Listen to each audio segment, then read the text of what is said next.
اعلی حضرت مفتی اعظم حجت الاسلام بریلی تجھے سلام۔ السلام علیکم ورحمۃ اللہ تعالی وبرکاتہ۔ مرحبا بكم في حصة ديوان الحماسة من فصل الجامعة الرضوية منزل الإسلام أونلاين. فيا أيها الطلبة الأعزاء، اجلسوا في هذه الحصة من عينها بكل ما لكم من الوعي والإصغاء، وتخضعوا للمحاضرة بإمعان النظر وحسن الصفاء، واجتهدوا في الحصول على العلم، فبذلك يزدهر مستقبل الحياة، وترافد لكم الآمال المتدفقة في قلوبكم، وتتيسر لكم الفرح والابتهاج إن شاء الله فيما بعد. فتشرفوا هذه الجمل بالقبول كما هو فيكم المأمول. أولا نقرأ العبارة فاستمعوا لها وانصتوا، ثم نوضح المفردات ونلقي عليكم معاني الأبيات. بسم الله الرحمن الرحيم. وقال تعبت شر وهو ثابت بن جابر بن سفيان. من خبر هذه الأبيات أن تعبت الشر كان يأتي الغار من هزيل، وهو يأخذ العسل ويشتار، حتى ذلك قد بلغ إلى هزيل فرصدته. فلما جاء تعبت الشر وأصحابه وهو قد دخل في الغار، وكان أصحابه قائمين على فم الغار، حتى جاءهما هزيل. فلما جاءهما هزيل فر أصحابه وهو قد بقي في الغار منفردا، فحركوا الحبل وقالوا اسعد. فقال تعبت الشر ألا ما أسعد؟ إني لا أسعد ولا أخرج من الغار. فقالوا اسعد. فقال لا أسعد وعلى ما أسعد؟ إما إسار وإما قتل. قالوا لا شرط لك. فهو قال هذه الأبيات ولكنه قد صب العسل على الحجر الأملس وشد القربة على صدره، ثم انزلق من الحجر الأملس إلى سبيل آخر حتى بلغ إلى أسفل الجبل ونجا وتخلص. فقال هذه الأبيات يقول إذا المرء لم يحتل وقد جد جده، أضاع وقاس أمره وهو مدبر. المرء معناه الإنسان، لم يحتل احتال يحتال احتيال، معناه استعمال الحيلة. وقد جد جده، جد معناه اشتد، جد ها هنا بمعنى الأمر، وقد اشتد أمره. أضاع وقاس، أضاع أي أضاع نفسه وأهلك نفسه، وقاس أمره قاس يقاسي مقاسات، معناه كابده وعالجه وعالج شدته. وهو مدبر أدبر يدبر إدبار، معناه تولى. فالمعنى حينما الإنسان لا يستعمل الحيلة، والحال أن الأمر قد اشتد، فبعدم استعمال الحيلة هو يضيع نفسه ويهلك نفسه ويقاسي شدة الأمر، وهو لا يترقى ولا يتقدم، بل هو مدبر ويتولى. فهمتم؟ ولكن أخو الحزم الذي ليس نازلا به الخطب إلا وهو للقصد مبصر. ثم يقول إن العقل والحزم وإن مصاحب العقل والحزم هو الرجل الذي حينما ينزل به مكروه وحينما ينزل به الكرب والخطب، وفي تلك الحالة أيضا هو مبصر للمقصود ولا يخاف، بل هو يعالج الشدة ويحتال ويستعمل الحيلة. يقول ولكن أخو الحزم مصاحب الحزم والعقل والضبط الذي ليس نازلا به الخطب معناه الكرب، لكن أخو الحزم الذي ليس نازلا به الخطب إلا وهو للقصد مبصر، وهو مبصر للمقصود والمطلوب في حالة حينما ينزل به الخطب والكرب والغم، هو أخو الحزم. فذاك قريع الدهر ما عاش حول، إذا سد منه منخر جاش منخر. فذاك قريع الدهر، القريع معناه السيد المختار، الدهر معناه الزمان، ما بمعنى ما دام، أي ما عاش، أي ما دام عاش وما دام يكون حيا. حول هذا خبر، حول كثير الاحتيال. إذا سد منه منخر، منخر هو ثقب الأنف وأراد به المنفذ والمسلك. جاش منخر، جاش يتحرك، فالمعنى ذاك قريع الدهر ما عاش حول، إذا سد منه منخر جاش منخر. أي ذلك الرجل من كان أخ الحزم والعقل الذي هو مبصر للقصد في حالة حينما ينزل به الخطب والكرب، فذلك الرجل هو السيد المختار في زمانه ما دام عائشا وحيا، وكثير الاحتيال ذلك الرجل. حينما سد منه منخر جاش منخر، حينما لم يتحرك ثقب الأنف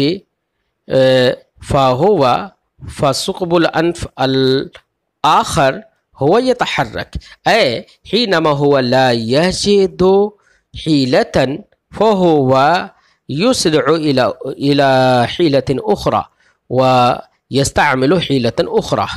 حينما لا تغني عنه حيلة فهو يستعمل حيلة أخرى. هذا هو المعنى. أقول للحيان وقد صفرت لهم بطاب ويومي ضيق الجحر معذر. أقول للحيان، هذا حكاية.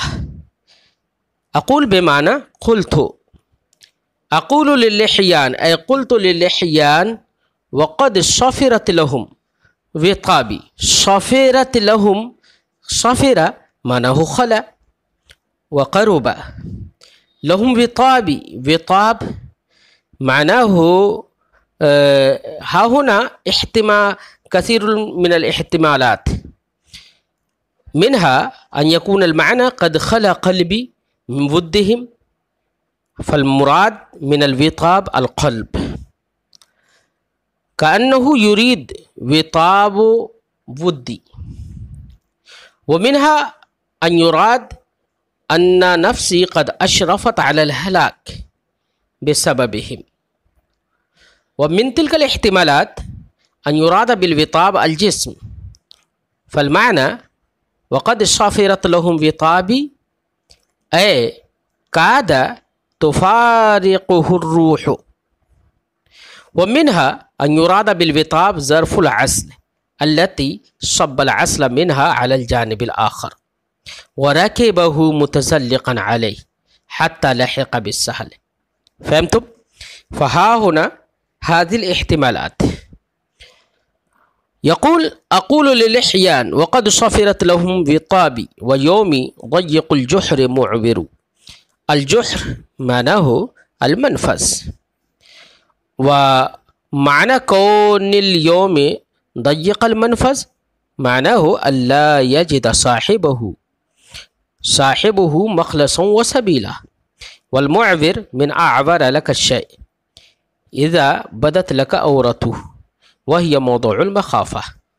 يقول قلت لهم وكنت أقول لهم قد قرب موتي ويومي ضيق لا أجد محيصا بادي العورة والخلل. فهمتم؟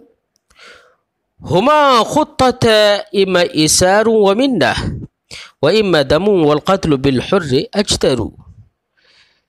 يقول قلت للحيان ها هنا خطتان وخصلتان وها هنا لي الأمران.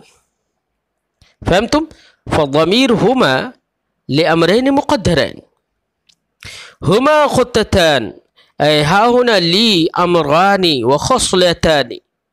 الخصلة الأولى إيسار ومنة، الأمر الأول أنا أكون مقيدا وأفدي. فهمتم؟ وإما دم والقتل بالحر أجدر. والأمر الثاني هو الدم هو القتل. ثم يقول من هذين الأمرين القتل بالحر أجدر، القتل لائق بالحر والرجل الشريف. ولكن عدا هذين الأمرين ها هنا أمر آخر وأمر ثالث، وهو أخرى أصاد النفس عنها، ولي خصلة ثالثة أيضا وهي هذه. والحال أنني أداري النفس وأدفع النفس عن تلك الخصلة الثالثة. والحال إن تلك الخصلة الثالثة هي مورد حزم وعقل ومصدر للعقل إن فعلته. فهمتم؟ فبين قوله مورد ومصدر طباق للإيجاب. لي خصلة ثالثة وأنا أدافع النفس عنها وأداريها. والحال أن تلك الخصلة الثالثة هي مورد حزم ومصدر عقل لو فعلت.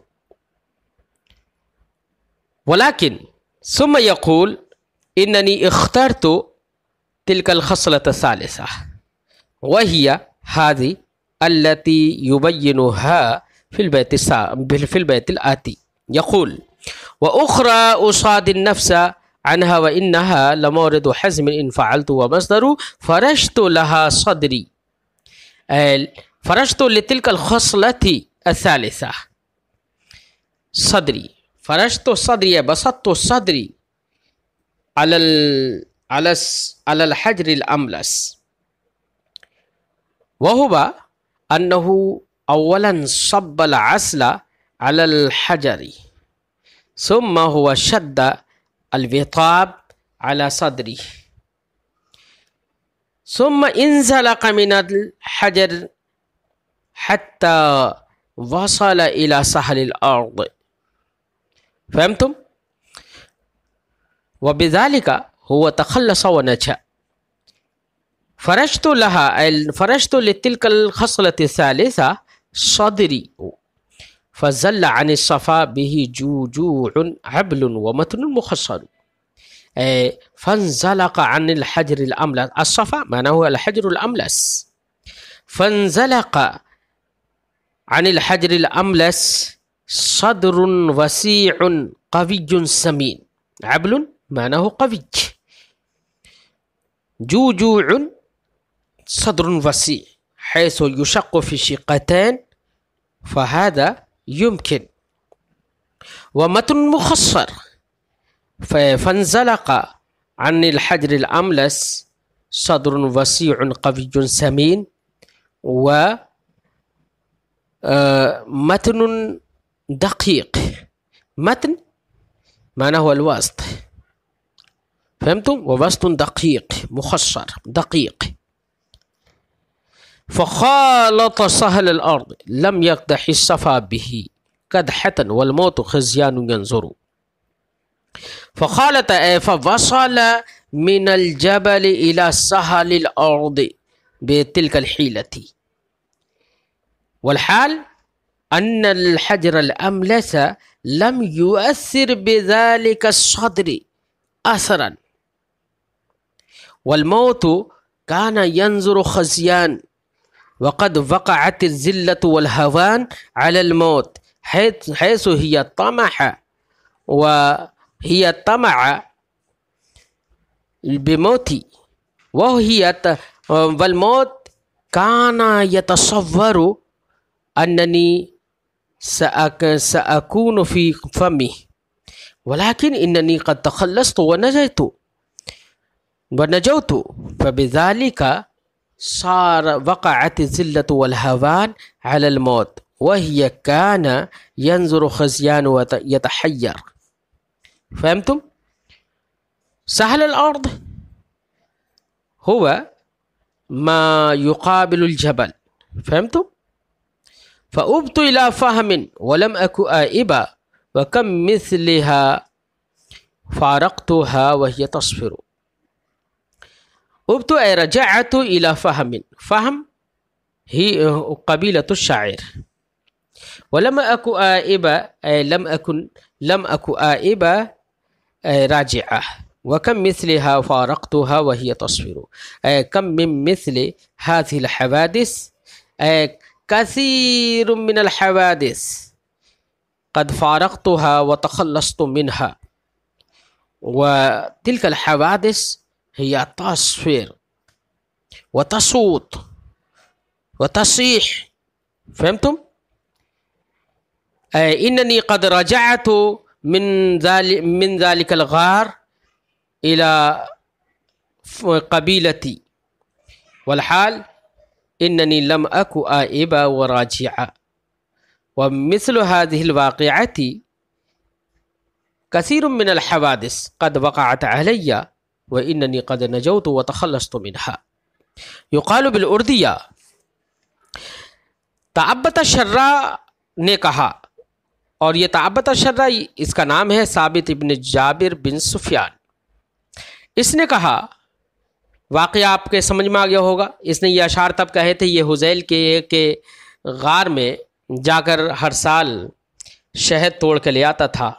حذیل کو یہ بات معلوم ہوئی تو انہوں نے اس کی گھات میں لگ گئے. جب یہ اپنے ساتھیوں کے ساتھ غار پہ پہنچا اور یہ گھس گیا اندر اور ساتھی باہر کھڑے ہوئے تھے, اچانک حذیل آ گئے اور انہوں نے حملہ کر دیا. تو سارے ساتھی تو بھاگ گئے, یہی اکیلا پھنس گیا نیچے. تو انہوں نے اس کی رسی ہلائی, حرکت دی رسی کو, تو اس نے سر اوپر اٹھا کر دیکھا تو انہوں نے کہا اوپر چڑھ کر آ. تو انہوں نے کہا, اس نے تعبت الشرا نے کہا میں کیسے اوپر چڑھ کے آؤں, مجھے قتل کر دو گے یا مجھے قید کر لو گے, کس بات پر, کس شرط پر؟ تو انہوں نے کہا کوئی شرط نہیں ہے تیرے لیے. تو اس نے یہ دونوں اوپر نہیں چڑھا اور کہا کہ میں کوئی تدبیر اختیار کرتا ہوں. اور اس نے تدبیر کی اہمیت اور حیلہ سازی کی اہمیت اس نے اپنے ان اشعار میں ذکر کی اور کہا کہ حیلہ سازی یہ انسان کی رستگاری کا سبب بن جاتی ہے. کہتا ہے اذا المرء لم يحتل وقد جد جده. انسان جب حیلہ سازی نہ کرے اور اس کا معاملہ مشکل ہو جائے, تو حیلہ سازی نہ کرے تو وہ اپنے آپ کو ہلاک کر دیتا ہے اور مشکل امر اور شدت امر کا سامنا کرتا ہے اور وہ پیچھے لوٹ جاتا ہے. لیکن دانش مند وہ شخص ہے کہ جس پر مصیبت نازل نہ ہو مگر یہ کہ وہ اپنے مقصود پر نظر رکھنے والا ہو. تو ایسا شخص اپنے زمانے کا سید ہے اور سردار ہے جب تک کہ زندہ رہے. اور ایسا شخص حول چلتا پرزا ہے اور بہت زیادہ حیلہ سازی کرنے والا ہوتا ہے جو زمانے کا سردار ہوتا ہے. جب اس کا ناک کا ایک نتنا بند ہو جاتا ہے تو دوسرا حرکت کرنے لگتا ہے, چالو ہو جاتا ہے. یعنی جب اس کے پاس ایک حیلہ اور ایک تدبیر کارگر نہیں ہوتی ہے تو دوسری تدبیر کرنے لگتا ہے۔ میں نے لحیان سے کہا، لحیان یہ حذیل کا ایک شاخ ہے، میں نے لحیان سے کہا جب کہ میرا دل ان کے لیے خالی ہو گیا، یا میرا وہ ڈول جو جس میں شہد رکھتا تھا وہ ان کی وجہ سے خالی ہو گیا، کیونکہ سب اس نے بہا دیا تھا، اور میرا دن نہایت ہی تنگ تھا اور بہت زیادہ فضیحت والا تھا۔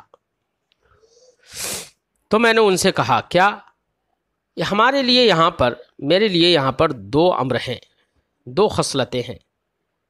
ایک خصلت تو اثار اور منہ ہے کہ مجھے قید کر لیا جائے گا اور پھر بعد میں احسان کر کے مجھے چھوڑ دیا جائے، اور دوسرا امر ہے دم، یعنی خون بہا دینا، اور آزاد اور شریف انسان کے لیے قتل یہ زیادہ لائق ہے۔